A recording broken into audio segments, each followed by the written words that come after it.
Hello friends, welcome to EPG Pathshala. I am Dr. Ajay Solkhe, presently working as Assistant Professor, University School of Management, Kurukshetra University, Kurukshetra, Haryana. In this module, we are going to understand the major legal provisions of the Trade Union Act 1926. Chapter 2 of this Act discusses the provisions regarding registration of trade union. Chapter 3 deals with the provisions regarding rights and liabilities of registered trade unions. Chapter 4 discusses the provisions regarding regulations. Chapter 5 deals with the penalties and procedures. Here we are also going to discuss the clause relating to the appointment of registrars, mode of registration, application for registrations, provisions to be contained in the rules of a trade union, power to call for further particulars and to require alteration of name, registration clauses, certificate of registration, in what situation the certificate of registration is cancelled, the clauses relating to appeal, registered office, how a registered trade union is incorporated, and certain acts that do not apply to the registered trade unions, objects on which the general funds may be spent, constitution of a separate fund for the political purposes, criminal conspiracy in the trade disputes, immunity from civil suits in certain cases, enforceability of agreements, right to inspect books of trade unions, right to minors to membership of trade unions, proportion of office bearers to be connected with industry, change of name, amalgamation of a trade union,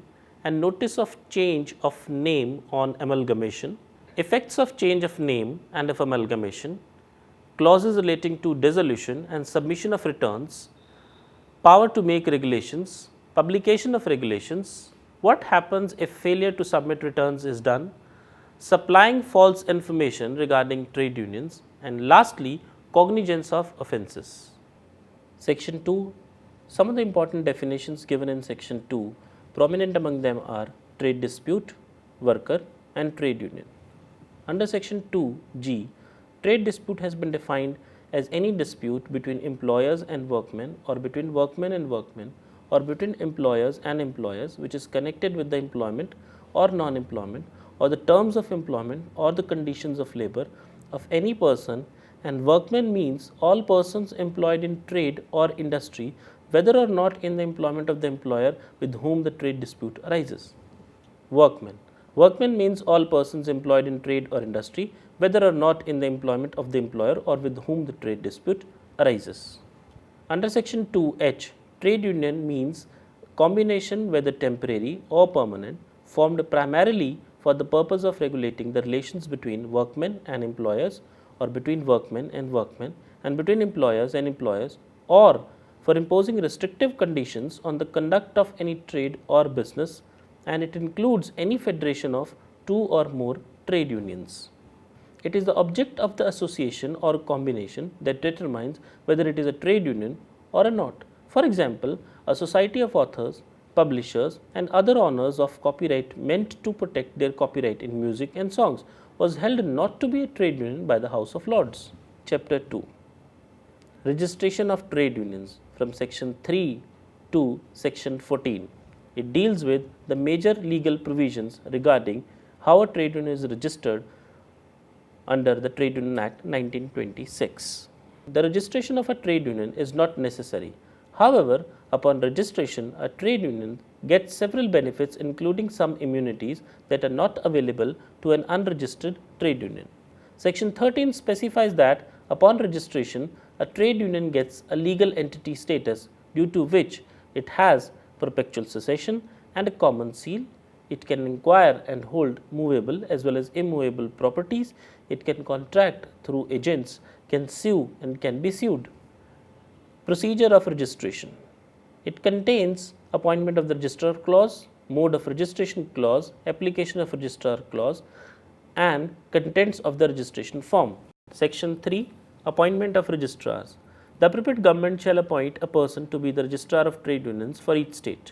The appropriate government may appoint as many additional and deputy registrars of trade union as it thinks fit for the purpose of exercising and discharging, under the superintendence and direction of the registrar, such powers and functions of the registrar under this act as it may, by order, specify and define the local limits within which any such additional or deputy registrar shall exercise and discharge the powers and functions so specified. Subject to the provisions of any order under subsection 2, where an additional or deputy registrar exercises and discharges the powers and functions of a registrar in an area within which the registered office of a trade union is situated, the additional or deputy registrar shall be deemed to be the registrar in relation to the trade union for the purposes of this Act. Mode of registration. Section 4. Section 4 clearly stipulates that to register a trade union, an application must be sent to the registrar of trade unions appointed by an appropriate government. The application must be made by 7 or more persons who are engaged in the trade or industry in connection to which the trade union is to be formed. Mode of registration. Section 4. All the applicants must subscribe their names to the rules of the trade union and comply with the provisions of this Act regarding registration. There must be at least 10% or 100, whichever is less, members who are engaged or employed in the establishment or industry to which it is connected. There must not be less than 7 members who are engaged or employed in the establishment or industry to which it is connected. If more than half of the person who apply for the registration cease to be the members of the union or expressly disassociate themselves from the application will be deemed to be invalid. Application of registration under section 5. Section 5 gives the details of the application. It says that the application should be sent to the registrar along with a copy of the rules of the trade union and a statement of the following particulars. The very first is the name, occupation and address of the applicants, the name of the trade union and the address of its head office, the titles, names, ages, addresses and occupations of the office bearers of the trade union. If the trade union has been in existence for more than 1 year, a general statement of its assets and liabilities. Provisions to be contained in the rules of a trade union. Section 6. It specifies the provision that should be contained in the rule book of the trade union. A copy of this rule book must be supplied along with the application for registration of the trade union. This rule book details about the internal administration of the trade union and also determines and governs the relationship between the trade union and its members.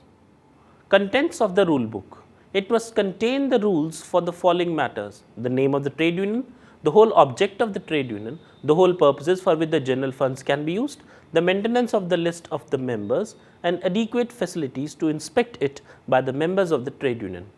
The membership of ordinary members who are actually engaged or employed in an industry with which it is connected, as well as the membership of the honorary or the temporary members, the appointment of members of the executive body, the membership or subscription fee which shall not be less than 25 paisa per member per month, the conditions under which a member can get the benefit or has to pay fines, the safe custody of funds and provisions for inspecting or auditing the statements or any other documents of the trade union. Dissolution of the trade union. Power of registrar. Section 7. The registrar has the power to ask for further information from the trade union to satisfy himself that the trade union complies with section 5 and is quite eligible to be registered under section 6. The registrar can refuse to register the trade union until he receives the information. Further, it is quite pertinent to mention here is he has the power to ask to change the name of the trade union if a union with the same name already exists, or if he feels that the name could be deceiving or confusing to the public or the members of the trade union. Under section 8, it has been stipulated that upon satisfaction of all the requirements, the registrar of the trade unions will register the trade union. It is mandatory for the registrar to register a trade union if the union satisfied all the technical requirements of this Act. Under section 9, it is further stipulated that the registrar will issue the certificate of registration in the prescribed form and manner, which shall be a conclusive evidence that the trade union is registered under this Act. Cancellation of registration under section 10. The registrar of a trade union has the power to cancel the registration of a trade union in the following conditions: on the application of the trade union to be verified in the prescribed manner. Secondly, if the registrar is satisfied that registration was obtained by fraud or a mistake. Thirdly, if the trade union has ceased to exist. Fourth, if the trade union willfully upon notice of the registrar has contravened or allowed any rule to continue in force which is inconsistent with the provisions of this act. Fifth, if the trade union rescinds any rule providing for any matter, provision for which is required to be made in section 6. Lastly, if the registrar is satisfied that a trade union of a workman has ceased to have the requisite number of members. After the dissolution, under section 27, upon dissolution of a trade union, 7 or more members must send a notification to the registrar within 14 days of the dissolution, and the registrar shall register it after verifying that the dissolution has been done as per the provisions of this act. Further, if the rules of the trade union do not provide for distribution of the funds upon dissolution, the registrar may distribute the funds in such manner as may be prescribed. Appeal against the decision of the registrar under section 11 grants a limited right to appeal the decision or orders passed by the registrar. An appeal may be preferred to the High Court if the head office of the trade union is located in a presidency town, to the Labour Court or Industrial Tribunal if the head office of the trade union is located in its jurisdiction. If the head office of the trade union in any other location, to such court not inferior to the court of an additional or an assistant judge of a principal civil court of original jurisdiction as the appropriate government may appoint in this behalf for that area. Other conditions for the appeal. An appeal must be made within 60 days of the date on which the registrar passed the order against which the appeal is made. Registered office. Under section 12, all communications and notice to a registered trade union may be addressed to its registered office. Notice of any change in the address of the head office shall be given with 14 days of such change to the registrar in writing, and the changed address will be recorded in the registrar referred to in section 8. Incorporation of a registered trade union under section 13.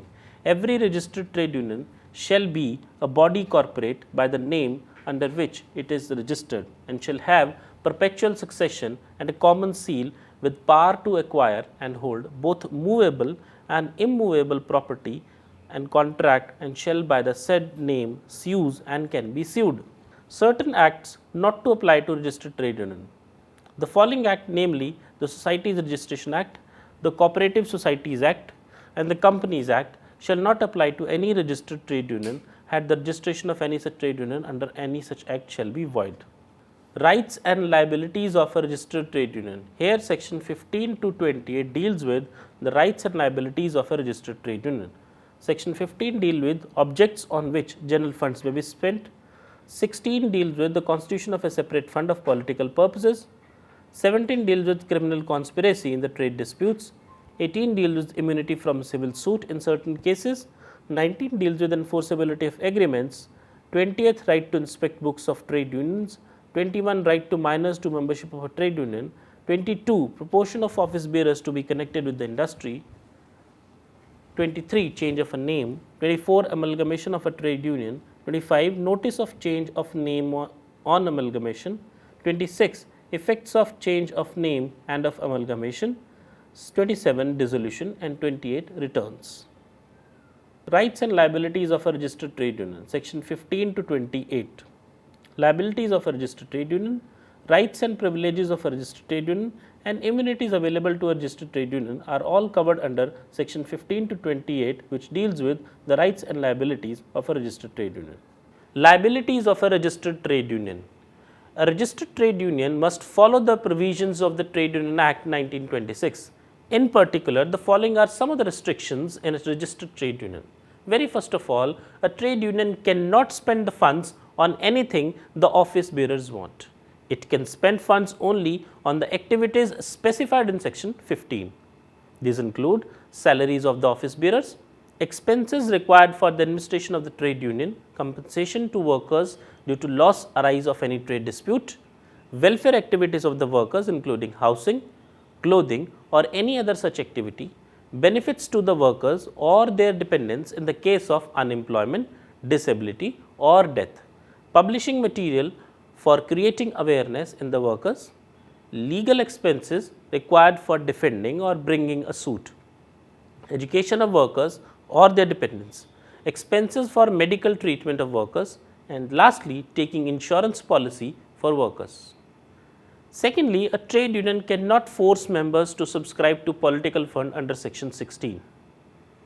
Thirdly, under section 20, it has been mentioned that a trade union must make available all its record books of accounts and list of membership for inspection upon request of any member or his representative. Fourthly, section 21 clearly highlights it allows the minors more than 15 years of age to be members of a trade union. However, such minors cannot hold office. Under section 21 subsection A, a trade union cannot appoint a person who has been convicted of a crime involving moral turpitude and has been imprisoned for 6 months or more within last 5 years. Sixthly, as per section 22, at least half of the office bearers of a trade union must be engaged or employed in an industry to which the trade union is connected. Also, while a union has a right to remove any office bearer, this power must be used judiciously and rules of natural justice must always be followed. Under section 28, it is clearly stipulated that a general statement audited in a prescribed manner and form of all income and expenses must be sent to the registrar every year. Rights and privilege of a registered trade union. Under section 15, a registered trade union has a right to establish a general fund. Section 16, a registered trade union has a right to establish a political fund. Subscription to this fund is not necessary for a member. Under section 17, 18, 19, a registered trade union gets immunity in certain criminal, civil and contractual proceedings. Immunity is available to a registered trade union. Section 17 confers immunity from liability in the case of criminal conspiracy under section 120B of the IPC committed by an office bearer or a member.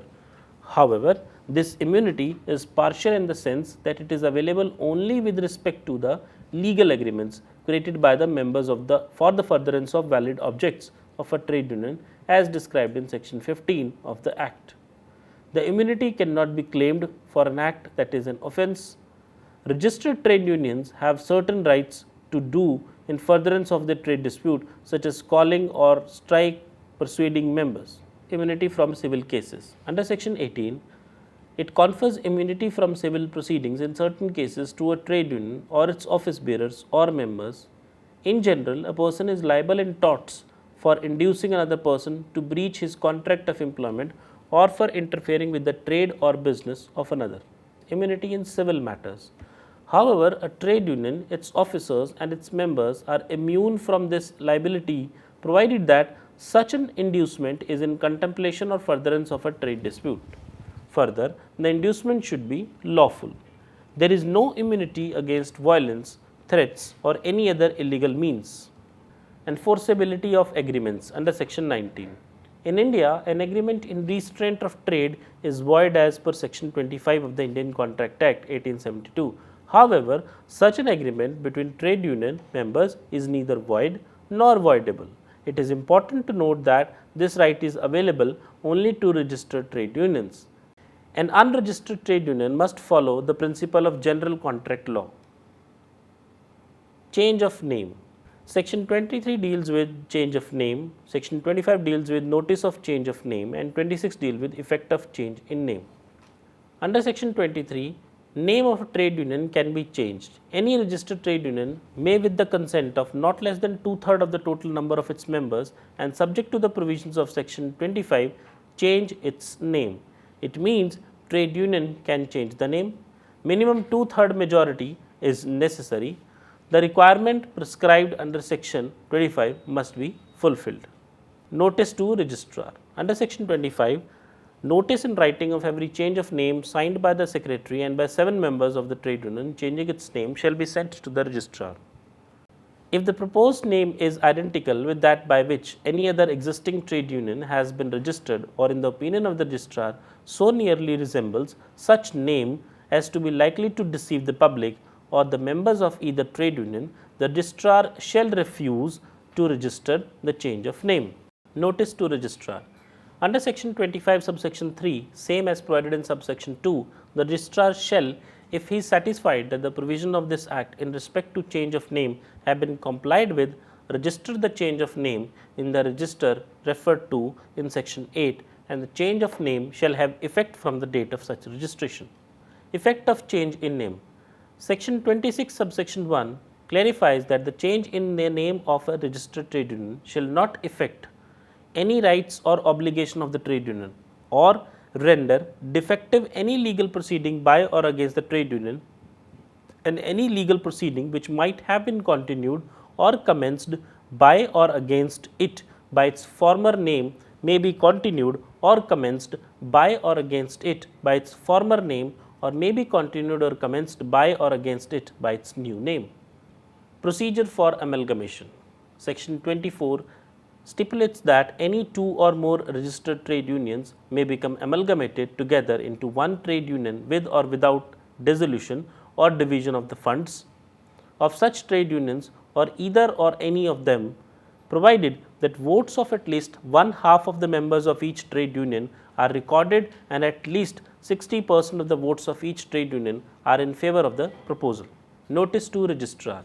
The notice of such amalgamation signed by the secretary and 7 members of each of the trade unions should be sent to the registrar of the state where the head office of the amalgamated trade union is to be located. Satisfaction of registrar.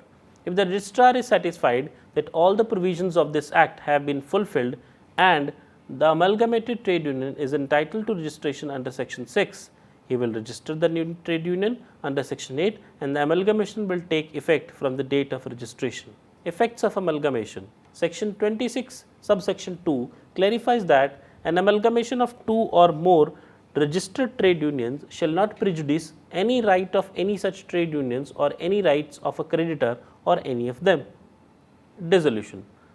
Section 27 subsection 1 clarifies that when a registered trade union is dissolved, notice for the dissolution signed by 7 members and by the secretary of the trade union shall within 14 days of the dissolution be sent to the registrar and shall be registered by him if he is satisfied the dissolution has been effected in accordance with the rules of the trade union, and the dissolution shall have effect from the date of such regulation.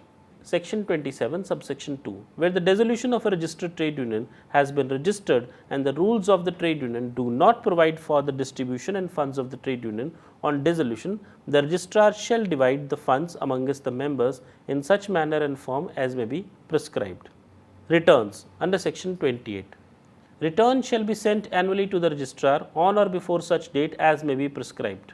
It includes general statement, audit report in the prescribed manner, all receipts and expenditure of every registered trade union, assets and liabilities of the trade union existing on such 31st day of December. The statement shall be prepared in such form and manner shall comprise such particular as may be prescribed. Trade union during the year which the general statement refers to, together also with the copy of the rules of the trade union corrected up to the date of the dispatch thereof to the registrar. A copy of every alteration made in the rules of a registered trade union shall be sent to the registrar within 15 days of making of the alteration. For the purpose of examining the documents referred to in subsection 1, 2 and 3, the registrar or any officer authorized by him by general or special order may at all reasonable times inspect the certificate of registration, account books, registers and other documents related to a trade union at its registered office, or may require their production at such place as he may specify in this behalf. But no such place shall be at a distance of more than 10 miles from the registered office of a trade union. Penalties and procedures. Section 31 to 33 deals with the clauses relating to the penalties and procedures. Failure to submit returns. Under section 31, if the trade union is bound to send any notice, any statement or other document under this act, and such trade union makes a willful default, and as per the rules of the trade union, every office bearer or other person was bound to give or send such notice, statement or document, or if there is no such person, every member of the executive of the trade union shall be punishable with fine which may extend to 5 rupees, and in the case of a continuing default with an additional fine which may extend to 5 rupees for each week after the first during which the default continues. But the aggregate fine shall not exceed 50 rupees. Section 31 subsection 2 clarifies that any person who willfully makes or causes to be made any false entry in general statement, any omission from the general statement, in or form any copy of the rules, of alteration of rules sent to the registrar under that section shall be punishable with fine which may extend to 500 rupees. Supplying false information regarding trade union, section 32. Any person who with intention to deceive gives document to any member of a registered trade union or gives a document to any person purporting or applying to become a member of such trade union, and such document purporting to be a copy of the rules of the trade union or of any alterations to the same which he knows or has reason to believe that it is not a correct copy of such rules or alterations, or any person who with the like intent gives a copy of any rules of an unregistered trade union to any person on the pretense that such rules are the rules of a registered trade union shall be punishable with fine which may extend to 200 rupees. Section 33 stipulates the clause relating to cognizance of offence. Very firstly, no court inferior to that of a presidency magistrate or a magistrate of the first class shall try any offence under this act. Secondly, no court shall take cognizance of any offence under this act unless and until complaint thereof has been made by or with the previous sanction of the registrar, or in the case of an offence under section 32 by the person to whom the copy was given, within 6 months of the date on which the offence is alleged to have been committed. Friends, I hope you have understood the contents well. You can also refer to other quadrants of this module for testing your knowledge and having some more input on theme of the module. Happy learning.